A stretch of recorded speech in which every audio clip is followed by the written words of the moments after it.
সেই সাথে আমরা এও বলেছি যে এটি আমাদের অভ্যন্তরীণ বিষয় এবং আমাদের অভ্যন্তরীণ বিষয়ে অন্য দেশের মন্তব্য সমীচীন নয়।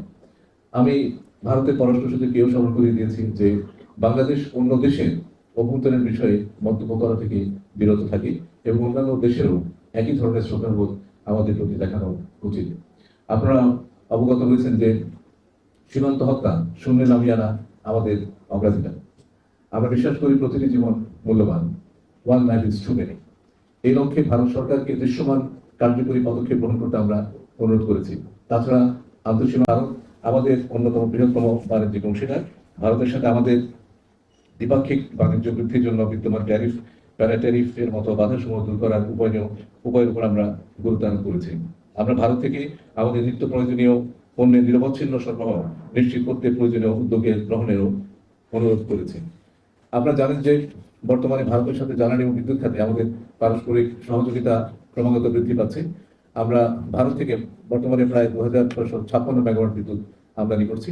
বর্তমান ভূরাজনৈতিক প্রেক্ষাপটে এই সহযোগিতা বৃদ্ধি পেতে পারে। ভারতের মধ্য দিয়ে নেপাল ও ভুটান থেকে জলবিদ্যুৎ আনার বিষয়েও ভারতের সহযোগিতার প্রয়োজন। এই অঞ্চলের শান্তি ও স্থিতিশীলতা রক্ষায় এবং রোহিঙ্গা সংকটের স্থায়ী সমাধানে বাংলাদেশে অবস্থানরত 1.2 মিলিয়ন রোহিঙ্গা প্রত্যাবাসনের ক্ষেত্রে ভারতের সহযোগিতার জন্য আহ্বান জানিয়েছি।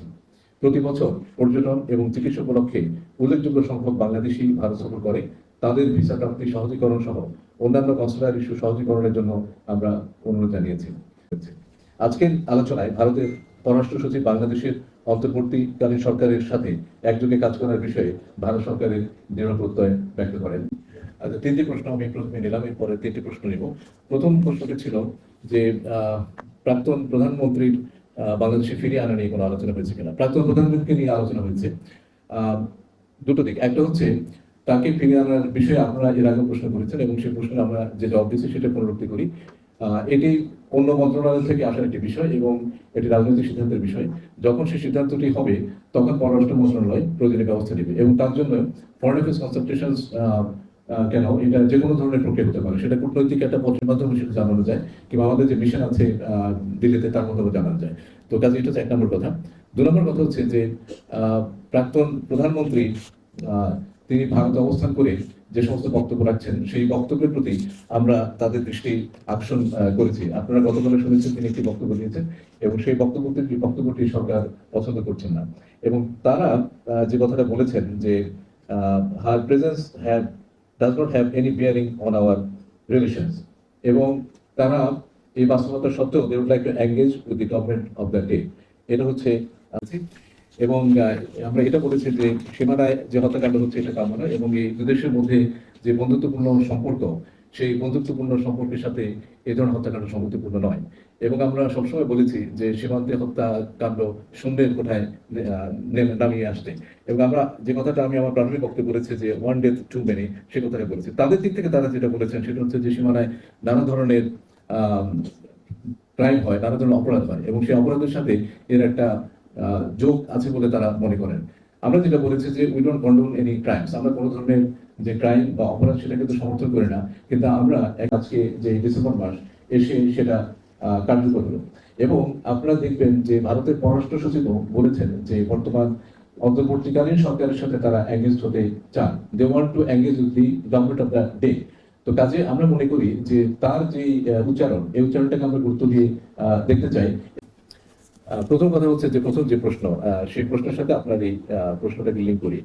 ট্রাস্টের একটা ঘাটতি আছে, এটা আমি যদি সমস্যাটাকে স্বীকার না করি তাহলে সমাধানের দিকে যেতে পারবো না। তো কাজে এটা আমি স্বীকার করে নিচ্ছি যে ট্রাস্টের একটা ঘাটতি ছিল বলেই আমাদের এই প্রক্রিয়াটা পথটা অতিক্রম করতে হয়েছে এবং আজকের যে বৈঠক সেই বৈঠক হচ্ছে সেই ঘাটতিটা মেটানোর পথে এগিয়ে যাওয়ার একটা পদক্ষেপ এবং পলিটিক্যাল মেসেজিং যদি বলেন সেটা এই যে আমরা এই পথটাকে অনুসরণ করে এর পরবর্তী স্তরে যে আলাপ আলোচনা সেটা আশা করব। তো সেটা যেন আমরা অপেক্ষা করি, সেই প্রক্রিয়াটা অব্যাহত থাকবে। আর আপনি যে প্রশ্নটা করলেন যে জেআরসি, প্রকৃতপক্ষে ভারতের সাথে যে আমরা 54টা নদী শেয়ার করি এই নদীর বিভিন্ন বিষয় নিয়ে আলাপ আলোচনা হয়েছে, তার মধ্যে তিস্তা ছিল। এই প্রশ্নের উত্তরে এটা হয়তো বলতে পারে যে তারা মনে হয় আমাদের যে মত সেই মতের যে যৌক্তিকতা সেই যৌক্তিকতাটাকে ধীরে ধীরে মেনে নিচ্ছেন। দ্বিতীয়ত অন্য যে প্রশ্ন করলেন যে প্রাক্তন প্রধানমন্ত্রীর সম্পর্কিত আলোচনা, প্রথম যে পয়েন্টটা বলেছি সেটা পুনরুক্তি করি যে আমরা বলেছি যে তিনি ভারতে বসে যে সমস্ত বক্তব্য দিচ্ছেন সেটা আমাদের পছন্দ হচ্ছে না, এটা একটা। 2 নম্বর হচ্ছে তাদেরকে আমরা বলেছি যে আমরা যে এইটা পছন্দ করছি সেটা তাকে যাতে জানানো হয়। তিনি সেটা নোট দিয়েছেন। আর ভিসা সংক্রান্ত এবং ট্রেড সংক্রান্ত যে প্রশ্নটা করলেন সেই প্রশ্নের উত্তর হচ্ছে যে আমাদের বিষয়গুলোতে ভিসা এবং ভিসা সংক্রান্ত যে প্রশ্ন সেটার উত্তর হচ্ছে যে আমরা ভিসা ইস্যু করছি এবং সেটাতে কোনো বড় ধরনের কোনো পরিবর্তন নেই। আর ট্রেডের কথা যেটা বললেন, এটা ওভারঅল যে ট্রাস্টের যে ডেফিসিটের কথা বললেন, এটা প্রতিবেদন হতে কিছুটা সময় লাগবে। ধন্যবাদ।